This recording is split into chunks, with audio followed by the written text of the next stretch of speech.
Good morning everybody, my name's Pierre and this is Simple Home Brew. How you going today? It's such a beautiful morning. I thought I'd do the intro outside. I'm doing a Brimstone IPA all grain brew and I think it's going to be a good one.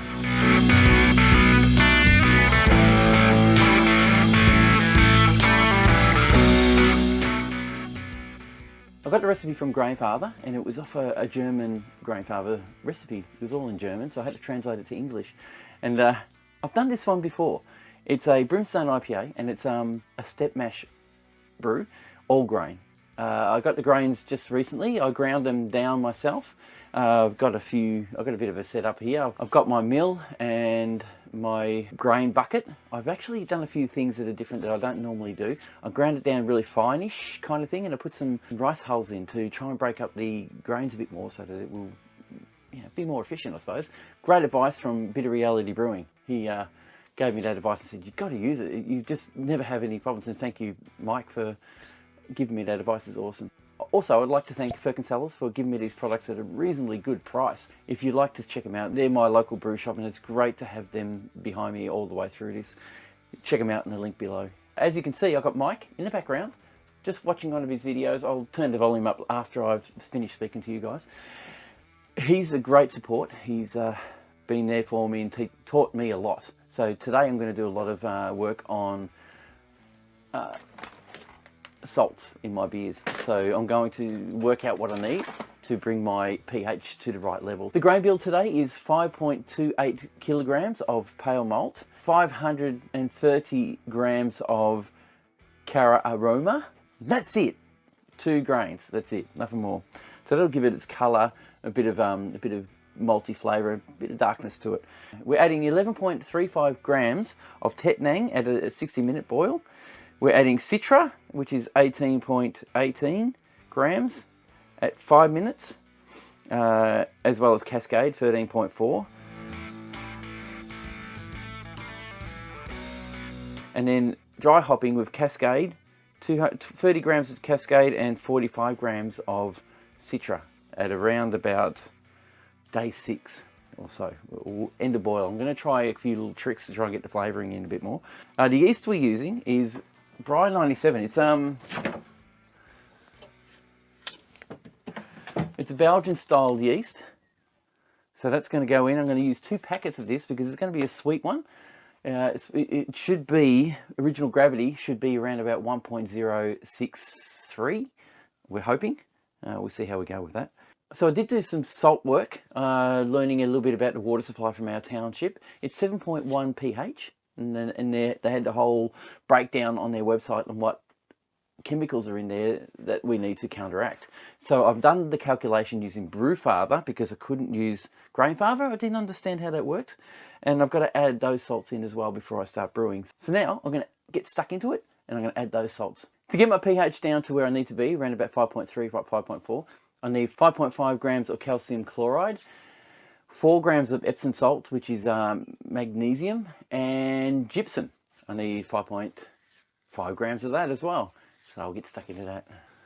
So there's my salts, all measured out. Calcium sulfate, magnesium, that's all going into the one bucket. I'll just put this in the main one, straight in here. Just rinse that. I'll let that just dissolve a little bit. I'll get my stirring stuck. I probably should put the salts in both the Sparge water and the mash in water, but nothing I can do about it now. Anyway, all right, let's add the grains. With my grains, I've already ground them down. They're in my container here. What I've done this time round, I'll put some light on the subject here. I put my grain trap inside it so it dusted it right up. This is a trick a good subscriber out there taught me, and I thought I'd give it another go. It worked last time.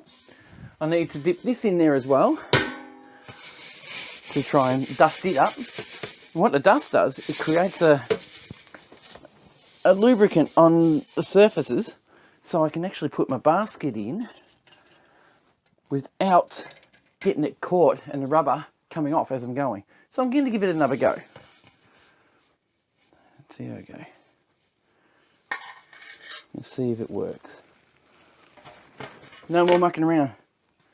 The dust helped. It worked a treat. Absolutely worked a treat. That's great. I'm really sick of things not working in these grain harbors. And there's a lot of time and money spent on these things too. I'll just get rid of some of that. That's all good. There you go, it's all sealed. Rubber's nice. That's what we want to see. Okay, I'm going to throw it in. So we're going to drop that in like this. Now I've got everything in there, my filter's in, everything else. Usually you have a problem with that. Just notice there's a bit of salts sitting on the bottom there, so I'll quickly move that away from there, get that dissolved.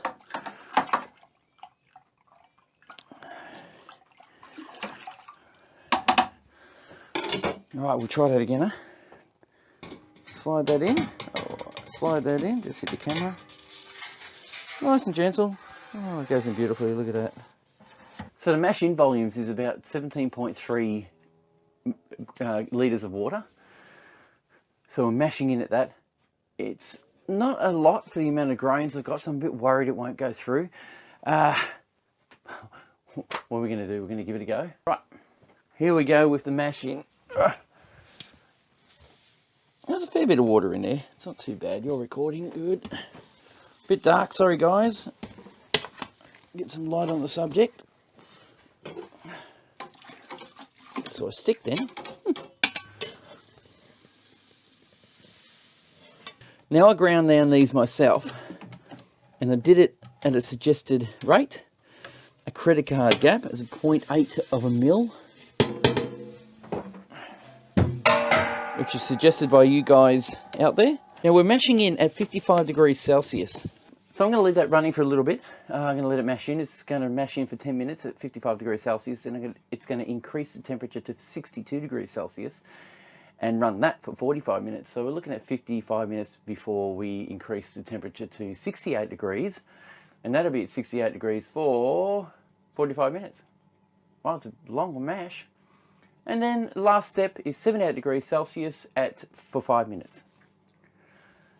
It's only a 2-hour mash, isn't it? What, 45, an hour and 45 minutes. So we'll see you in an hour and 45 minutes. That's the longest mash I've got. Let's see how we go with it. All right. pH. This is at temperature. It's 18. Okay, so hopefully you can see that. That's 5.35. This is about where I want it to be. That actually worked out really well. The salts came out right. You can see the level. It's about 18 degrees Celsius. That's exactly where the pH needs to be.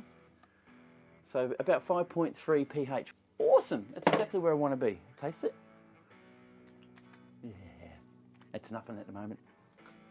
All right, we've got 1 minute left for our mash. We're at the end of our mash out, which is 5 minutes. Now it's time to sparge with 78 degrees Celsius clear, clean water. It's about 13.7 litres of it. So we'll get into it right now. Bill?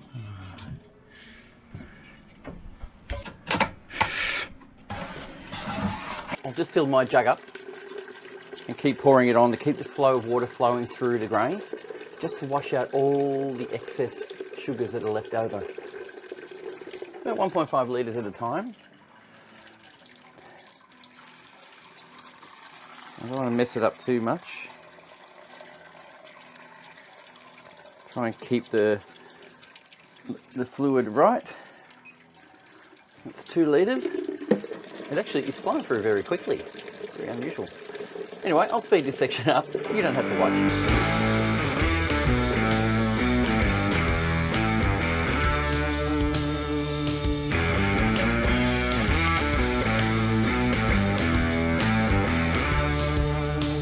I'm going to have to wait till the sparge water drains through into the actual boiler. It'll take probably 10-15 minutes for that to happen, so I'm just going to wait for that. I'm not going to show you guys. I'll start talking to you once I start boiling it. So we'll wait till that finishes and we'll get back to you as soon as that's ready to go.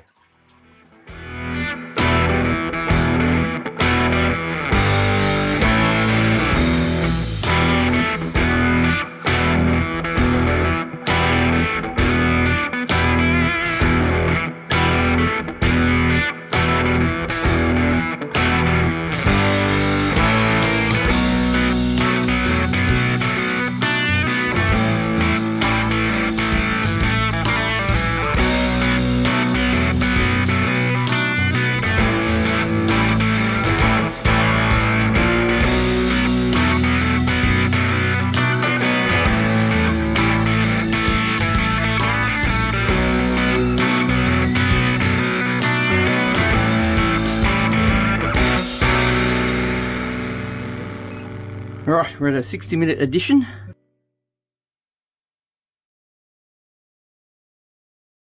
Alright, we're at 5 minutes at end of boil. We're ready to add our 16 grams of Citra and 12 grams of Cascade hops. We've got 1 minute to go, so I'll pop it in now. I'll get over there and get ready. So we're ready for it. It'll beep at me telling me I've got to do it. There we go. And in it goes, just like that. Now keep my eye on it to make sure it doesn't boil over. But that is there to give us a bit more flavour and aroma, hopefully. Yeah, look at that. Look at the change. Whoop, there goes my lid. The wind's picking up. The weather's getting bad now, so we're up in litres, I think. Hopefully we'll get a bit of a loss. And we'll get down to about 23 litres, 22 litres. I think we're actually going to end up with more beer than I was expecting. I don't know what it is, temperature of the day. I don't know. It didn't boil out as much as I thought it would, so oh well.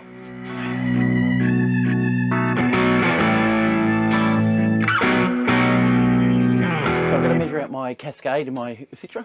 So we're going to add 12 grams of Cascade and 16 grams of Citra for 20 minutes hop stand. So it's going to sit there and for 20 minutes, just sitting. Okay, I ran out of Citra. Had to go get another packet. Lucky I had some more here. Right, that was the one I bought freshly today. The other one was a frozen pack. And Cascade is 12 grams. It's going to beep at me in a minute. I'm not ready. Here we go.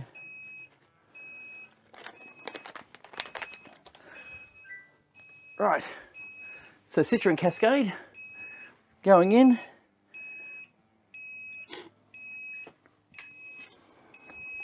Good amount of hops going in, that's good. I'll stir that up a bit. Hop stand. Right, hops are added. Timer is started. We now have to wait 20 minutes before we can cool this wort down and transferring it to a fermenter. What I'm going to do now is set up my counterflow chiller. I need to run wort through it for about 15 minutes to sterilise it. So while it's still hot, that's exactly what I'm going to do.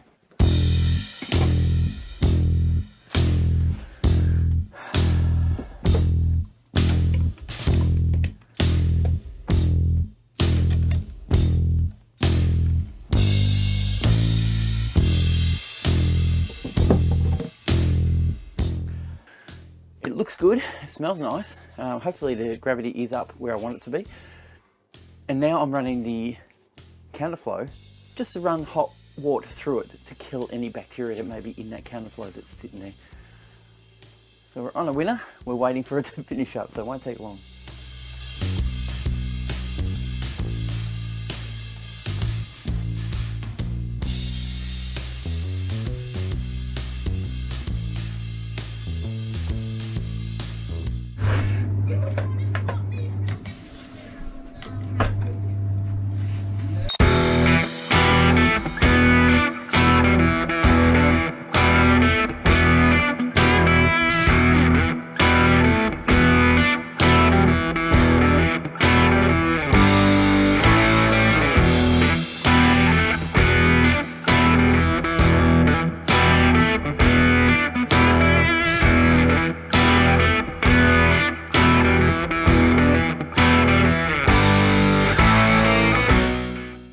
Alright, we're at the yeast stage. The reading we got on the old-fashioned unit was 10.58, but on the tilt I got 10.60.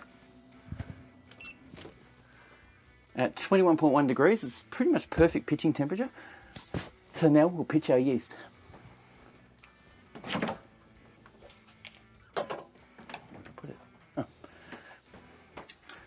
We've got 2 packets of West Coast ale yeast, American West Coast ale yeast. So I'm making sure it's an American ale. And I'm just going to cut these. I'm going to squirt them with a bit of sanitizer. Because, you know, people touch them. Grab my scissors, which I'll also squirt with my sanitizer. I don't know which camera to look at now. 2 packets. I don't normally do 2, but last time I did something this rich, it did take quite a while to get started, so I'm doing 2 packs just so we got a bit more of a oomph and a quick boost. So both go in, unhydrated, rehydrated. I always like smelling it. It's got a bit of a beery smell. Move my tilt out the way. Anyway, I'm going to shake it up, so it doesn't matter. I also have to pressure, I'm going to pressure ferment this one again. I really like pressure fermenting. Right, the yeast is being pitched. What I'll do now is quickly shake it up. Like I always do. And that also tells me if I've got leaks, which I don't. So I'm just shaking up to get some oxygen through it. Alright, that's done. Foams up a bit, but it really gets everything going pretty quick. So this will now ferment for maybe 2.5 weeks. I'll keep it down low. I'll probably do it about 15, 14 degrees Celsius. I'll have heater control on it. And at the moment we're still in spring in Australia, and it's not overly warm. It's a little bit warmer, but I think we'll be all right leaving it in the shed to do this. So we'll get back to you when we get to transfer it into a keg. Cheers guys, see you soon.